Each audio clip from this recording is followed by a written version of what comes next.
Hey, what's going on everyone? Flick here, and welcome to another installment of this Euros 2024 International Career Mode with Italy. We've just completed the group stage, finishing second in our group, through to the knockouts with an exciting fixture ahead against England. Of course, this is a rematch of the Euros 2020 final. We'll see how results go this time around, but I appreciate all the feedback left in the last episode, providing some insight as to our starting 11, because we've got some interesting dynamics going on. Of course, our top striker, Moise Kean, suffering a month-long injury, probably leaving him out of the tournament now. Means that Immobile will have to fill in at that starting striker role. There were a couple of comments saying that we could potentially use a false 9 formation, maybe using one of our center attacking midfielders as that center forward creator, and then relying on our wingers to get in behind, proving to be the goal scoring threat. I think that's an interesting concept and one that I'll keep in mind, but for now I'll be keeping the 4-3-3 defensive shape. I think the biggest pressure goes to Romano though, as he takes on the number 7 role. There have been some iconic number 7s for Italy in the past. The one that comes to mind for me is Alessandro Del Piero. As we begin to scout out this England squad, you have to admire the amount of retention they've had in their starting 11. Most of the players featured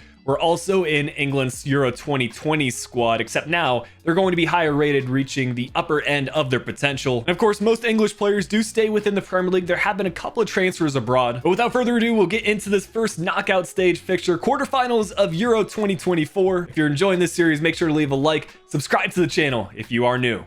Some really good fixtures as we get into the later stages of this competition. The winner of this match will play the winner of Germany and the Netherlands, another big rivalry in international football. As one might expect, England do have some very capable options off of the bench. I'm sure that Jadon Sancho will be getting a few minutes. We're about 10 minutes in, and England have had the lion's share of possession. This really is the first time we've gotten into their half, as Immobile will play this one out wide to Chiesa.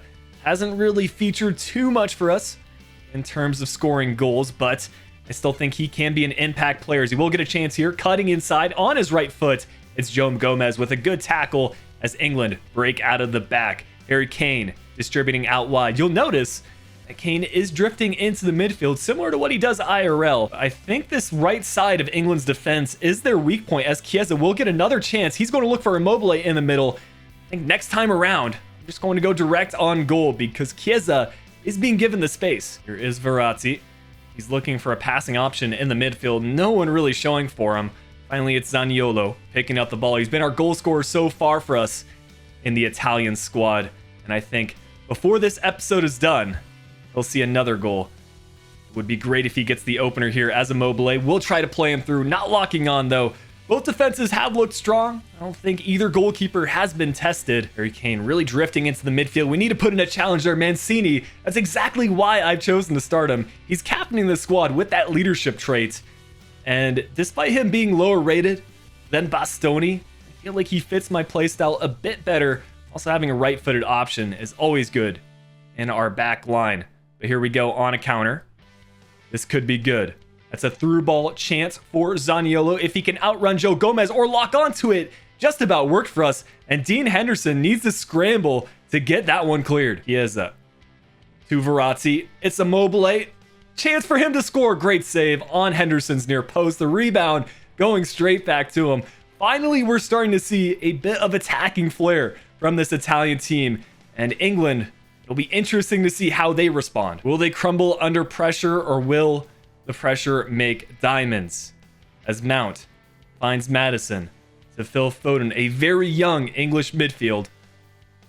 You have to argue maybe they should have some more veteran leadership in this side. Harry Kane probably being one of the older players in the squad. Well, it is indeed 0-0 at the break. Stats-wise, it hasn't looked like a very entertaining fixture, but I think there were a couple of moments right around the 30-minute mark where either team looked like they were going to score. I will be making a change, though. Immobile has done well to hang on to possession, but I think if we're going to score a goal, it's going to come from our wingers. So I want to get in a player that has better passing statistics. Insigne will be that man for us. This could be a good opportunity for England to break the deadlock. It's Sterling. Has our defense beaten for pace. Verratti trying to track back as best as possible. Does end up getting a foot in. And just a corner kick for England. Of course, they're very dangerous off of set pieces. We've shown some good defensive prowess, and we'll be able to get this one cleared through Calabria. Great tackle from Romagnoli. We're trying to distribute out of the back as well and hang on to some possession as we get into the later stages of this match. it has to get into the back of our mind that this could potentially end in a penalty kick shootout. All things seem to be leading to a replica of the most recent final. If I had a choice in the matter, though, I would like to win this within 90 minutes. Stamina is something that we need to think about.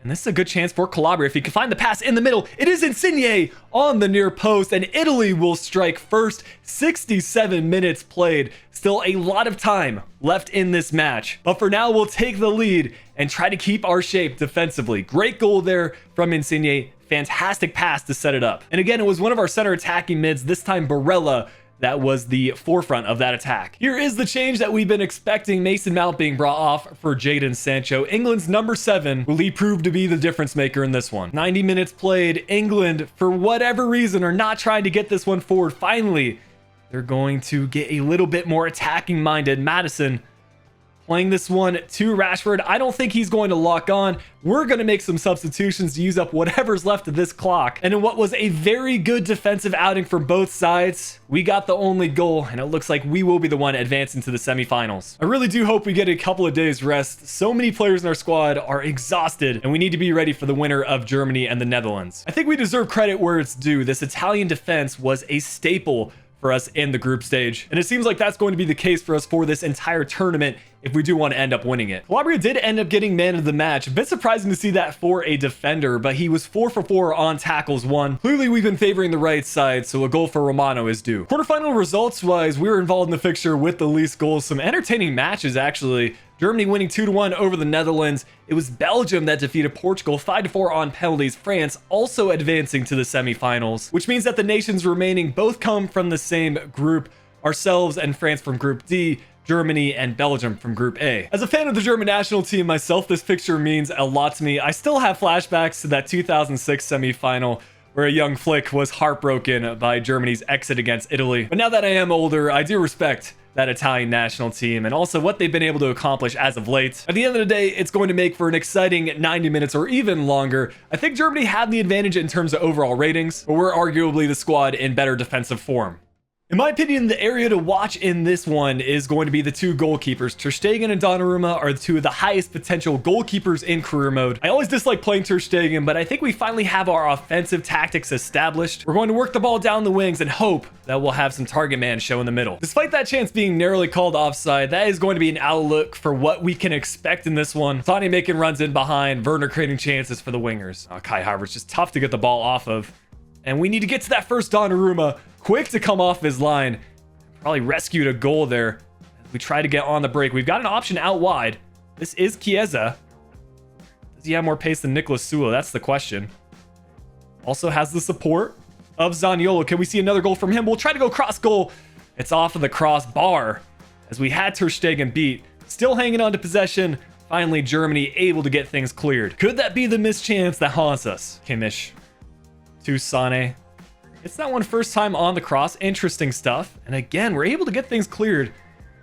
Really not too much presence for Germany on the defense. Zaniolo. We're going to spot out the run from Romano. Can he get a goal here? This would be the time to do it. And maybe it's the number 7. Maybe it's been a pep talk before the match. Whatever it is, it's Daniel Romano to open up the scoring here in the first half. This is a completely different Italy side to the previous fixture. So much space for us out wide. Germany's defensive shape has not looked great, and it's something that we're going to continue to exploit. Werner just doesn't stand a chance against our defenders, man. They're too physical. And it's Immobile that's played through. Is he onside? Yes, he is. We just need to finish here. And it's by Ter Stegen. That's 2 again for us. And that was largely as a result of the attacking breakdown from Werner. The ball just fell in the path of Romagnoli. We're able to find the outlet. And all of a sudden, Immobile is played through. Some perfect timing there. And again, it's our center attacking midfielders that create all the chances. Ooh, that's a great goal from Serge Gnabry. I thought we had the angle covered. We were trying to track back, but Germany, before the halftime break, are going to make things interesting once again. And that's a big goal to make the next 45 minutes competitive. At least we're seeing some chances created. 8 shots for us, 5 of which on target. Just the 1 shot on target for Germany. But to be fair, they got a goal out of it. Another win from Mancini. And Barella able to find Zaniolo.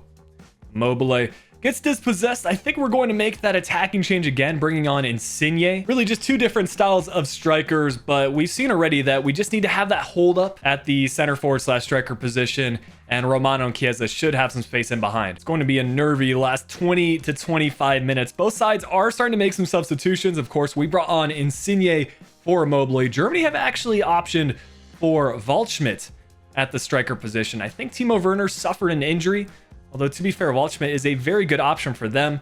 In our Fiorentina career mode, he was a top goal scorer in Serie A, so clearly he is someone that has a knack for scoring goals. Speaking of which, we nearly get a chance of our own. Zaniolo was by far our player in form for the group stage. Hasn't done a whole lot though for the knockouts, so we're going to be bringing on Locatelli for a bit more of a defensive presence as we try to hang on to this lead.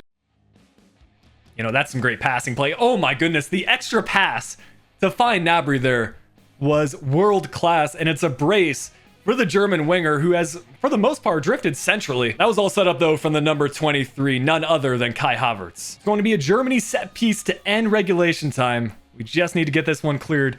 Not exactly put into a dangerous area. Calabria with the initial clearance. Ref's going to let play go on though. It's Klosterman. Blocked again. No, is that really going to fall to Waldschmidt? He's called offside. That could have been heartbreak for us at the very brink of this match ending. We'll see how close this actually was. Waldschmidt off by a couple of feet. Stamina-wise, we're in really good shape. Just the one change here as we get into the next 30 minutes. Locatelli and Verratti swapping position. It's times like these that I wish I could have brought on another striker option. Moise Kean would be perfect for this situation. We can't focus too much on players that we don't have available to us and just keep on making defensive stops like this one. Romagnoli getting rid. Verratti has the support here on the left. Will play the pass to Chiesa. Cutting inside. Another pass. And it's a near post shot. Verratti, he's been swapped to the left center mid position. And he's going to get a big goal. Our number 6 even hitting Germany with that cinematic celebration. Still a lot of time left though. I'm personally not celebrating yet. Gurzen's probably the last chance for Germany to get a goal in this first period of extra time. Gnabry just dribbling around our defenders with ease. That should have been a halftime break. Come on. Referee really not giving us a break here. As Waldschmidt, what a save from Donnarumma. He got fingertips to that. I need to see an instant replay there. I think you can see it best from this angle. This has to be save of the tournament for me, given the circumstances. We will use that break and play, though, to make a final change. Romano being brought off and a Fiorentina player being brought on in Federico Di Marco. Could this be it? Klosterman trying to distribute out of the back. Italy will get there first. We really just need to hang on to some possession. 1 minute of added extra time. We'll even try to get another goal. Di Marco in the middle. Could it be? No, it's blocked by Germany, but Gozens keeps it in play. Ref, call for full time, please. There it is. We're into the final of Euro 2024. Every time that Germany and Italy meet, it makes for a good match of football, and it was certainly no different here. It took 120 minutes for the winner to be decided, but we're victorious in this one. The incredible storylines that we had on the club level in this save with Fiorentina have trickled in to this international management. We've had 2 historic matchups with England and Germany, and for the final we have a surprise opponent. I was mentally preparing to match up against France, but it was Belgium that won the semi-final fixture 4-3 on penalties. 2018 World Cup, as well as the most recent Euros competition, kind of was the golden generation for Belgium, but maybe it's not too late for them as they try to lift their first major international trophy. Even though Mancini has the best traits in game for it, I have given the captain's armband to Donnarumma. He's bailed us out on so many occasions. I think he deserves to lift the trophy if we are given that opportunity. I've actually got a lot of respect for this Belgium national team. Still some veterans in the squad like De Bruyne, who captains the side, Romelu Lukaku up top. We've already played against some great goalkeepers in the knockouts. That's not going to change here with Thibaut Courtois between the sticks for the Red Devils. Fun fact for this final, Belgium have defeated both their opponents in the knockouts on penalties. Is that a sign of what's to come, or is this one going to be decided in 90 minutes? Good tackle there on De Bruyne. You want him to get up and play a big role in this match, but he looks a bit defeated here as Immobile, trying to open up the scoring, is going to find Romano. Let's have an effort from outside the box. Why not? Barella to Chiesa. Oh, I was trying to find Emerson there out wide. He was making a great run into the box. We're unlucky not to win back possession there, but De Bruyne seems to have recovered from that challenge that was put on him. As he makes a challenge of his own, it's the Schmidt, who I know nothing about. Hazard on the near post, and Belgium will strike first. 20 minutes in. I would say the first 10 minutes or so, we were definitely the dominant team, but in the most recent 10 minutes, it's Belgium that had been tenacious, and it's their former captain, Eden Hazard, that will score the first goal. Come on, Zaniolo. It needed to be a better pass from Immobile. That's a great pass from Lukaku. Belgium had been the better team, and I only have to hope that we're going to be a different Italian side as we approach the second half. Donnarumma with the good save, to be fair. Come on, let's try to answer back. We still have 10 minutes left. Pretty disappointing statistics, if I'm being honest. Belgium hanging on to the majority of possession. They also had more chances created. Immobile must not have had to do too much because he basically has full fitness, but I'm going to be taking him off. Insigne being brought on because that's been the better tactics for us so far in the knockout stages. What a tackle from Mangala. Could this be a second goal for Belgium? Salamakers pushing the ball forward. He has the passing option, but chooses to keep hold of the ball. It's cleared away from Calabria. A lot of Belgian players actually pushing up. So maybe this is a chance for us to score on the counter. Romano, a heavy touch. Has a little bit of support here from our center attacking mids. I'm going to try the long ball. Doesn't exactly work out as I anticipated. Oh, we had to run through for a brief moment. I think that was Zaniolo again that provided the option. At this stage, we need to go team press. Just 25 minutes left in this one. If we do somehow answer with a goal, I see this match going into penalty kicks. That could be it. Lukaku gets his effort save. I'm sorry about not really giving much of a commentary on this one. It's just in the moment, guys. I'm trying to concentrate as much as possible and get this equalizer as we get the takeaway. Romagnoli, come on. He's going to find Zaniolo. Please. Please. Chiesa. I'm not going to cross this one. We're going to go straight on goal. It's Courtois with the save. Cleared away. Hanging on to possession. Still 10 minutes left. We need to find a way to score this goal by any means necessary. Romano. Insigne. Barella with the turn. A cross goal effort. I thought that was it. Just 1 minute of time. I think that's it, guys. Belgium are going to be lifting their first international trophy unless the ref lets us play on. Please. No! I thought that was going to be a replica of what happened for us against Denmark. But I think Belgium deserved this victory. It's very disappointing to lose out in this final. I was hoping to bring it back home again for Italy, but if we're going to lose, I'd rather see us lose to an underdog like this. Belgium are a talented side in career mode, of course, but I think many people would have considered them the weakest squad after the semifinals, and for them to defeat France and now us, it's saying a lot, and Kevin De Bruyne will lift another trophy in his illustrious career. So with that said, guys, I hope you all have enjoyed this brief mini series with Italy. I think this will probably be the last series where we feature a whole lot of gameplay. For the last few weeks of FIFA 21, I'll be doing a couple of realistic rebuilds and probably a little bit of FIFA 22 content once more information for that comes out. But I do want to take a moment to thank you all for the support that was shown this year. FIFA 21 has been a great year for the channel. I really enjoyed it a lot. Hope you all have enjoyed the journey as well. But we're not stopping here. A big shout out to channel members for supporting what we do here on YouTube. If you did enjoy today's video, make sure you leave a like, subscribe to the channel if you are new. But until next time, this has been Flick. I'll be talking to you all again soon.